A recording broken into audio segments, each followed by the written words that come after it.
I just found out my fiancée has been planning a completely different wedding behind my back. I, 38 am supposed to be getting married in 6 weeks. At least, I thought I was. Now I don't know what the fuck is happening. My fiancée Jenna, 34 and I have been together for 3 years, engaged for 8 months. We've been planning this wedding together the whole time, or so I thought. Small ceremony, about 80 guests, at this beautiful vineyard about an hour outside the city. Nothing crazy expensive, but nice. Meaningful. We picked everything together. The venue, the colors, sage green and cream, the menu, the band. I've been to every single planning meeting except one because I had to fly to Denver for work. Last Tuesday, I got home early from the gym. Jenna was on the phone in our bedroom with the door mostly closed. I wasn't trying to eavesdrop, I swear, but I heard her say, "No, he doesn't know about any of this. We're keeping both timelines running parallel until I figure out which one works better." I froze in the hallway. She kept talking. "The orchids are definitely for the real wedding. I'm not wasting that budget on his version. And make sure the invitations for the family ceremony don't go out until I give you the green light. If Marcus sees those, this whole thing falls apart." Marcus. That's me. I stood there like an idiot for probably 2 full minutes while she talked about his guest list versus the actual guest list and something about keeping him focused on the decoy venue. When she came out, I was sitting on the couch, and I just asked her straight up, "What the fuck was that phone call about?" She went completely white. Then red. Then she laughed, a nervous, high-pitched laugh I'd never heard from her before. "You were home early." "Yeah. What's the real wedding, Jenna?" She sat down, and I could see her brain working overtime. Then she said, "Okay. Don't freak out. I was going to tell you." "Tell me what?" "The wedding we've been planning. It's not exactly the wedding that's happening." I just stared at her. She kept going. "My family has certain expectations. My mom has been planning my wedding since I was literally a child. When we got engaged, she had a complete meltdown because you're not. She had a different vision. And I knew if I told you what she wanted, you'd either try to compromise and make yourself miserable, or you'd put your foot down and it would cause this massive rift. So I just thought I could manage both." "Both what?" "Both weddings, not 2 weddings. 1 wedding, but the one you and I have been planning is more like a symbolic thing.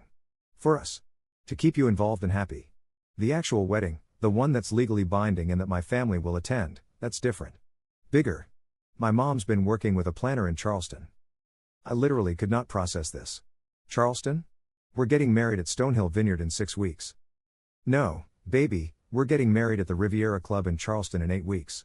Well, 7 now. The Vineyard thing. I was going to tell you that venue fell through. We'd still do something there, maybe, for your friends. Like a casual party." I stood up because I felt like the room was tilting. "You've been planning a fake wedding with me for 8 months.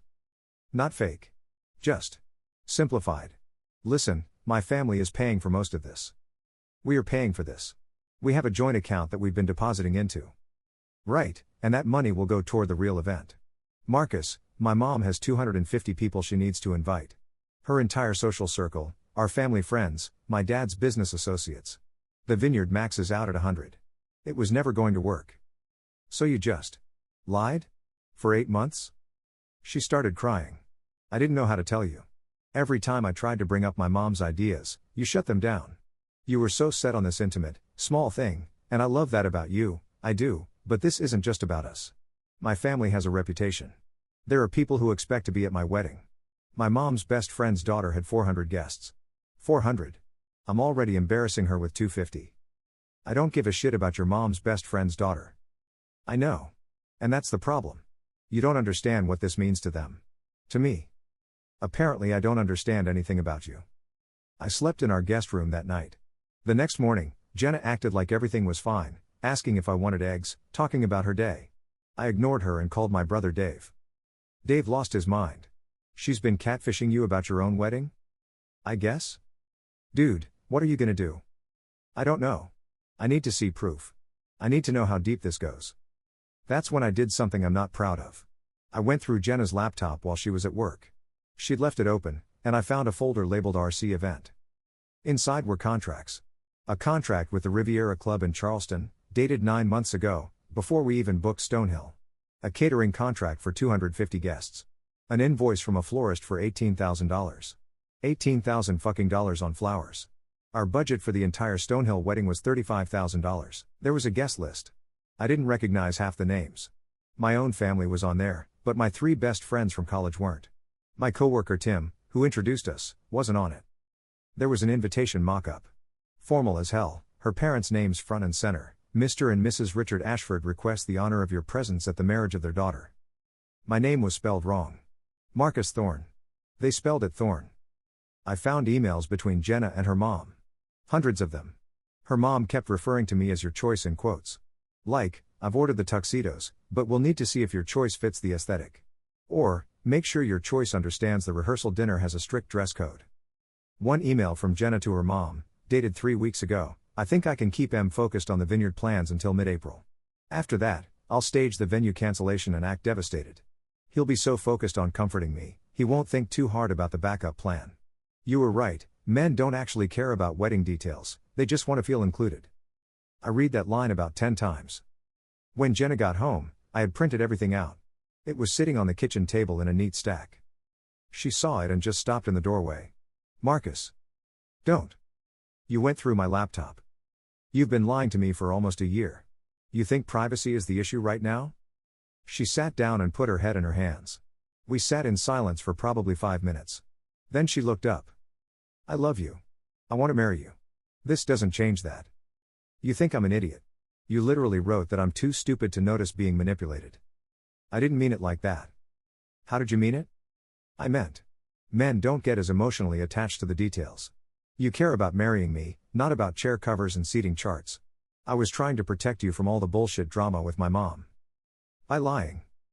By managing the situation. Your mom calls me your choice like I'm a fucking purse you picked out that she hates. Jenna's face did something weird. She almost looked angry. My mother has been incredibly gracious about this relationship, considering. Considering what? She stopped. Say it, Jenna. Considering what? Nothing. I'm just stressed. I didn't mean anything. You absolutely meant something. What is your mom being gracious about? She stood up. Can we not do this right now? I've had a terrible day, and coming home to find out you violated my privacy. Considering what? She turned around, and her face was different. Colder, considering you're not what she envisioned for me. Okay? You're a public school teacher. You drive a 10-year-old Civic. You think Olive Garden is a nice dinner. My family is. We're different. We have different standards. And my mom has bent over backwards to accept you, and yes, she's taking over the wedding because she's paying for it, and she wants it done right, and I agreed because I want both. I want you, and I want my family to be happy. Why is that so terrible? I felt like I'd been punched. You were embarrassed by me. I'm not. You've been planning a wedding that erases me. My friends aren't invited. My name is spelled wrong on the invitation. You've been lying to me for months because you think I'm too stupid and too beneath your family to handle the truth. That's not, Marcus, you're twisting this. Am I? She started crying again, but this time it felt performative. If you love me, you'll understand. You'll show up in Charleston and marry me and let my family have this one day. One day. Then we can go back to our normal life. Our normal life where you're secretly ashamed of me? I'm not ashamed. I'm just realistic. Is it so wrong that I want a beautiful wedding? That I want my family there? That I don't want to start my marriage by alienating everyone I grew up with? I didn't say anything. She grabbed my hands. Marcus. Please. Let's go to Charleston next weekend. I'll show you the venue. You'll see how beautiful it is. We can adjust the guest list, add your friends. We'll fix the invitation. This can still work. You've been lying to me for 8 months. I was trying to make everyone happy. You weren't trying to make me happy. You were trying to manage me. She let go of my hands. I'm writing this from Dave's apartment. I've been here for 3 days. Jenna has called 47 times. Her mom called me twice yesterday and left a voicemail that started with Marcus, I understand you're upset, but you need to consider Jenna's position, and I deleted it halfway through. I don't know what to do. I love her. I thought I loved her. I don't know if I know her at all. Dave thinks I should call it off. My mom is horrified and wants me to at least go to couples counseling before making any rash decisions. My dad said, son, if she'll lie about this, she'll lie about anything. This morning, I got a text from a number I don't recognize. Marcus, this is Caroline Ashford, Jenna's mother. We need to speak. There are things about this situation you don't understand. Please call me before you do something you'll regret. I haven't called her back yet. But I'm starting to think this goes deeper than just a wedding. Update 1. I called Caroline back. I know. Dave told me not to, half the comments told me not to, but I needed to hear what she had to say. I think part of me was still hoping there was some explanation that would make this make sense. She answered on the first ring. Marcus. Thank you for calling me back. I think we got off on the wrong foot. Did we? I don't think we've ever actually had a conversation longer than 2 minutes. Exactly. And that's part of the problem. Jenna has been shielding us from each other, I think. Can we meet for coffee? This isn't something I want to discuss over the phone. I agreed to meet her yesterday afternoon at some cafe in her neighborhood, which is about 40 minutes from where Jenna and I live. Lived? Fuck, I don't even know anymore. Caroline was already there when I arrived, sitting in the back corner. She's one of those women who looks expensive, you know? Hair perfect, outfit probably costs more than my rent. She stood up when she saw me, didn't smile, just gestured to the chair across from her. I already ordered you a coffee. Black, correct?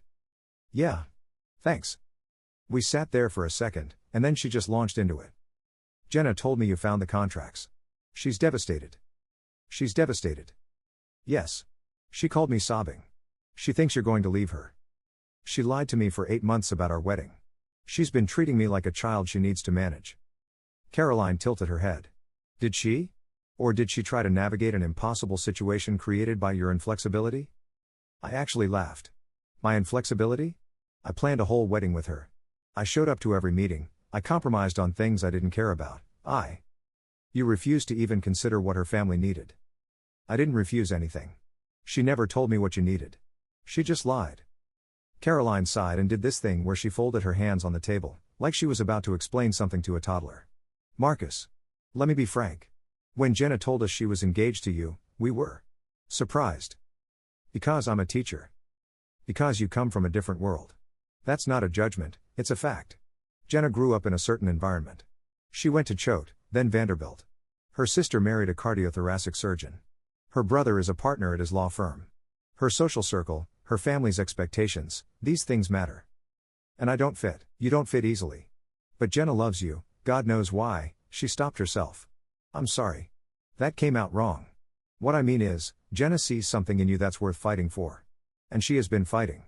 Do you know how many conversations I've had with my husband about this engagement? How many times Jenna has had to defend you to her grandmother, to our friends? No one asked her to defend me. Of course they did. The moment she said yes to you, she took on that burden. And she's carried it because she wants you.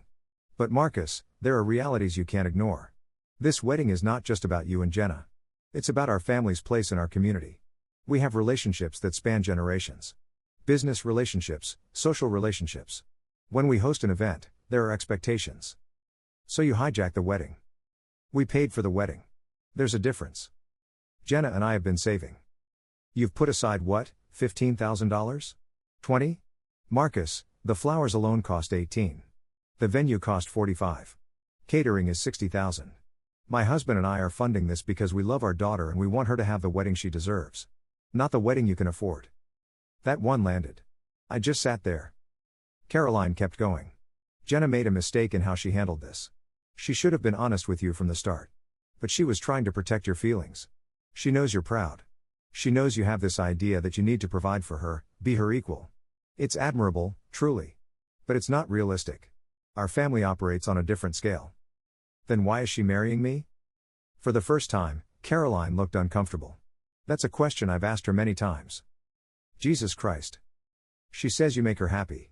That you're kind, and genuine, and that you see her as a person, not as an Ashford. And I believe her. I do. But Marcus, happiness isn't enough for a marriage. You need compatibility. Shared values. Similar goals. We have shared goals. Do you? Jenna wants children. 3, at least. She wants them in private school. She wants a house in Ashford Heights, near us. She wants to stay involved with the junior league, the garden club, the charity board she sits on. Can you give her that life on a teacher's salary? We've never talked about Ashford Heights. She knows I'm committed to my job. Has she told you she wants to quit working once you have children? I felt something drop in my stomach. No.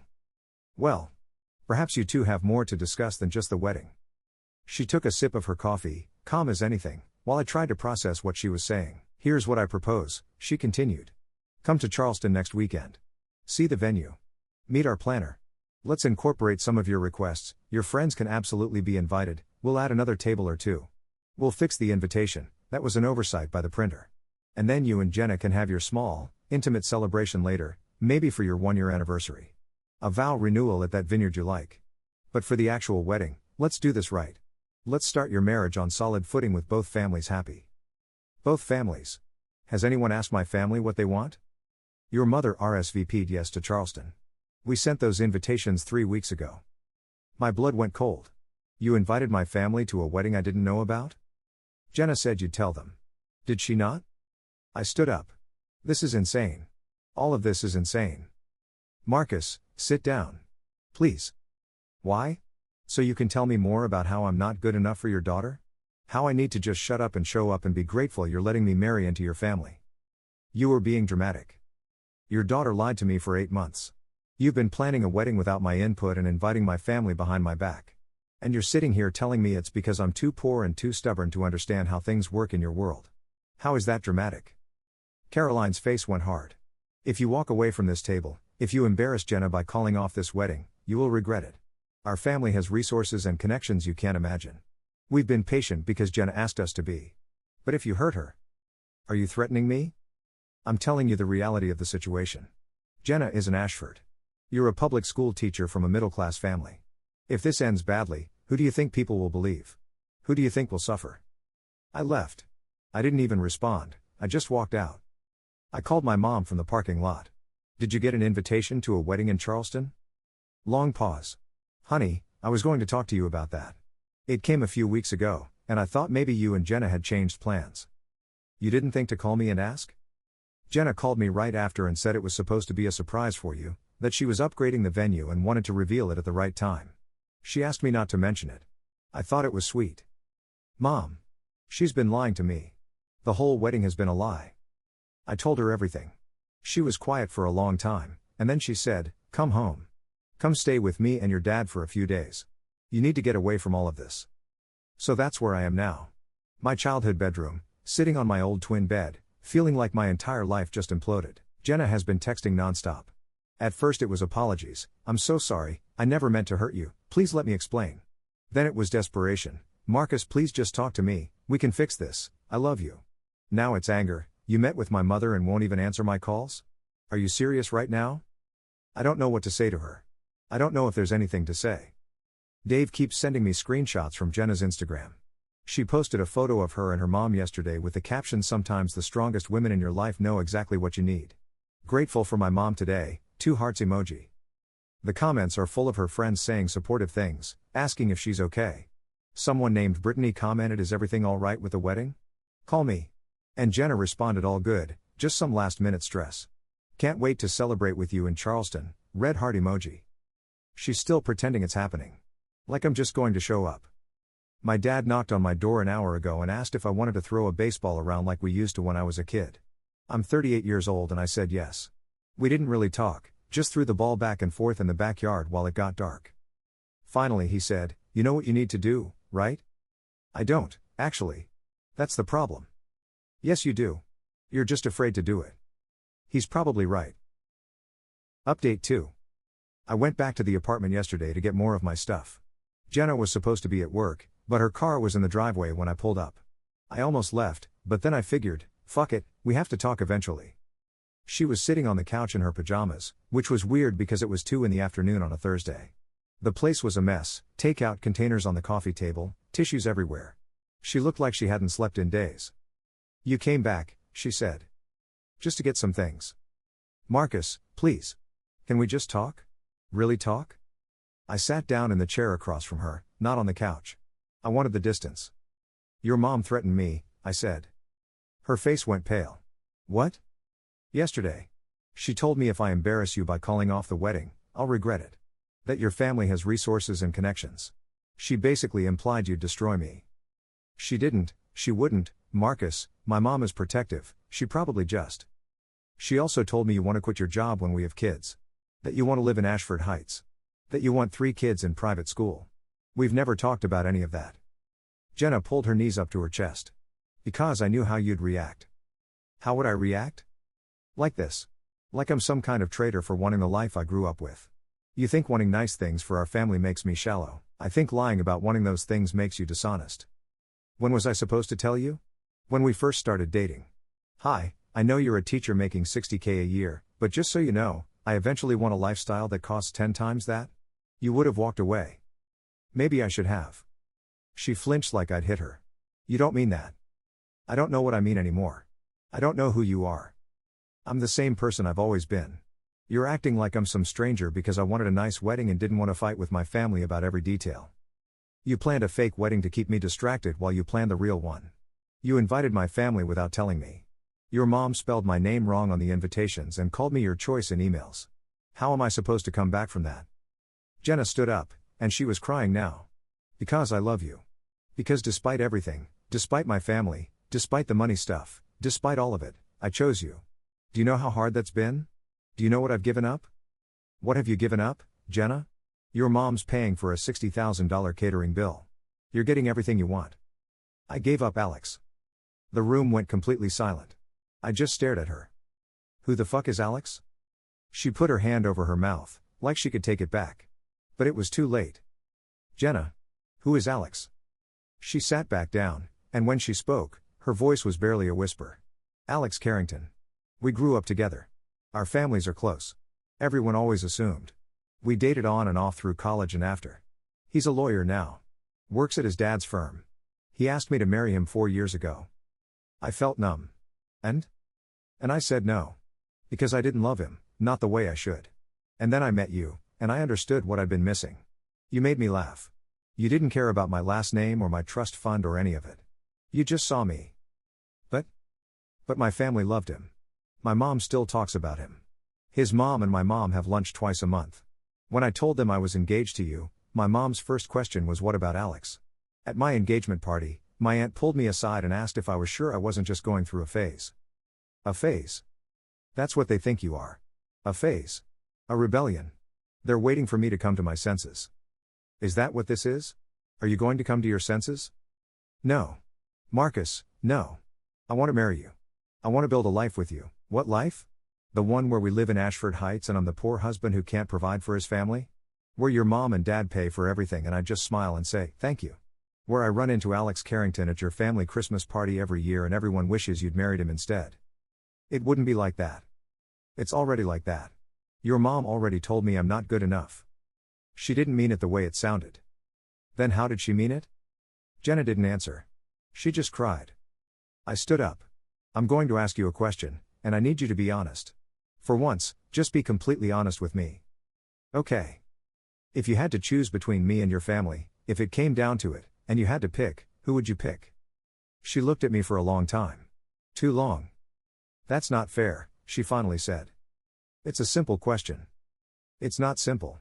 You're asking me to choose between the man I love and my entire family, my entire life. Who would you pick? I don't know. There it was. I went to the bedroom and started packing a bag. She followed me, still crying, trying to grab my arm. Marcus, please, don't do this. We can figure it out. We can go to counseling, we can postpone the wedding, we can. There is no wedding, I said. Either of them. It's off. You don't mean that. I do. I can't marry someone who doesn't know if they'd choose me. That's not what I said. It's exactly what you said. I finished packing and headed for the door.